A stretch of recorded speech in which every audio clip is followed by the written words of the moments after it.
Hello and welcome to BikeWale, and today we'll tell you what to expect from the new BMW G310 RR. Now, the G310 RR will be BMW's most affordable, smallest super sport or race replica motorcycle, and it will be fun to ride. How can we say that? Well, we'll tell you that a little later in the video. Now, the G310 RR will sit between the G310R, which is the street naked or roadster, and the G310 GS, which is the adventure motorcycle. Now, this completes BMW's portfolio in a sense of entry-level bikes using the same platform, something that we've seen KTM do with the 390 as well. So you've got the Duke, you've got the RC for the race replica, and of course you've got the adventure. So it is a strategy that seems to work. Not just in India but in international markets as well, and so this should complete BMW's portfolio. Now we're going to split this video into three parts. We're going to tell you what the mechanicals will be, which is the engine, the suspension, the brakes, etc. on the 310 RR. Then we'll tell you what sort of features it's going to get, and finally we'll tell you how it is to ride. How can we say that when we've not ridden the motorcycle? Well, we'll tell you that because we have a very good source to be able to tell you how the 310 RR is going to be on the road as well as on a racetrack. So let's get started. Let's get straight into the mechanicals. Now, the chassis and engine as well as the suspension and wheels and brakes and everything on the G310 RR will be identical to the 310R, which is the street version. So you have a 312cc liquid cooled engine with 4 valves. You've got 33 bhp of max power, you've got 27 Newton meters of max torque, and it's an engine that has a very good spread of torque. Now, it uses a seriously over square layout, which means the bore is significantly more than the stroke of the engine, but even then the spread of torque is really good, and that's worked in the G310R's favor, and I think it will work here on the RR as well. It is not the smoothest of engines out there, but it is efficient if you use it properly, and there is enough poke in it to keep you interested. Now, the suspension, you've got upside down forks at the front, you've got a preload adjustable monoshock at the back, and the wheels and tires are 17 inches, and you've got 110 section at the front and 150 at the back. Now, this is exactly what you're going to get on the 310 RR as well, because there will be absolutely no deviation from what we've seen in the 310R in terms of cycle parts. Even the exhaust will be same, so the exhaust sound would be similar. All of that will remain as is. What will change, however, of course, is the styling. What will change is the seating ergos of the motorcycle. The G310R is more upright, it's got slightly forward set foot pegs, it's got a single piece wide handlebar. So that would, the RR will trade that for clip-ons and slightly higher and rear set foot pegs. So the seating position will be more aggressive. In terms of brakes, you've got ABS front and rear, so dual channel ABS. You've got a 300 mm disc up front, and you've got a 240 mm disc at the back. So this is what the mechanicals on the G310 RR are going to be like, and of course there will be a completely different styling, which we'll talk about in a bit. So yeah, and now let's tell you what sort of features the 310 RR is going to get. In terms of features, we expect the 310 RR to offer more than the 310R, and in fact more than the 310 GS as well. So the main difference would be down to the instrumentation or the console. We expect the RR to get a full color TFT screen. We expect it to get riding modes. Of course, there'll be ride-by-wire, which allows for those riding modes. And the horsepower or the output figures of the motorcycle will change depending on what mode you choose. So there should be sport, road and rain. Sport will give you the full flurry of power and torque, and of course you'll have a really alert throttle response. And then when you move to road and rain, there will be some power and torque that's taken away, and of course the throttle response will be slightly dulled, and that's the advantage of having ride-by-wire. But otherwise, the BMW 310R will get nice complete LED headlamps at the front, a full LED tail lamp, LED indicators, all of that will be there. And so this is essentially the difference between the feature list that you will get between the 310R and the RR. And yeah, so in terms of specs, it's pretty rich in that sense. And as is clear, it's slightly better than which will be the more expensive GS as well. And now let's tell you what the RR will be like to ride. Now, we haven't ridden the new BMW 310RR because it's not yet launched, but how can we tell you how it's going to be to ride? Well, because the BMW G310RR is identical in every which way to the TVS Apache RR 310. The two bikes are essentially, I mean, in every which way they are the same. The only difference really is maybe a new set of colors for the BMW, and of course the TVS badging being replaced with BMW. But otherwise they're identical, and we have lived with the RR 310 for, I mean, we've had one on a long term, we've ridden it extensively on a racetrack, we've used it for touring, we've used it on the road. So from that experience we can tell you what the 310RR is going to feel like. Now let's talk track, because it's an RR, and on the track it is a lovely motorcycle to ride. It is extremely forgiving. Now, we told you at the start that even though it runs a over square engine layout, it still has so much mid-range torque, and there is enough pull at the top as well. So you don't really have to be on the boil all the time on the racetrack. So if you're not really used to a racetrack, if you're not a true track junkie, even then the BMW 310RR should help you along. It would be a friendly motorcycle ride, because no matter what gear you choose, when you lean it, when you want to exit the corner, you just get on it, and even from low down it just pulls very nicely, so you're not really struggling there. And in terms of feel, in terms of how the chassis behaves, how the suspension is beautifully damped, there's absolutely no issue that you will find when you're on the track, apart from maybe the braking, because that's one aspect that we found over various versions of the RR 310, the TVS RR 310, that it needed to improve on. So that's something that will not be as great as the motorcycle's suspension, for instance, or the engine, or how the spread of torque and power is. Now, the big difference on the track between the Apache RR 310 and the BMW 310R will be the tires. Now, we know in the new avatar of the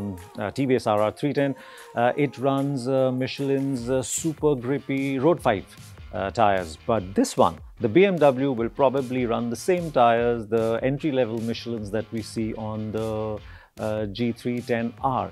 How do we know that? Well, we've seen the teasers, and it's very clear that the tires on the RR in the teaser are the ones that are there on the R. And I think that if that does happen, it's going to be a big miss, because BMW is a more premium brand in that sense, and you would expect them to offer better tires. I mean, if TVS is doing it, clearly they have the stock and it can be offered there. So that's something that we expected, and that would probably just take a little away from the G310RR on the track.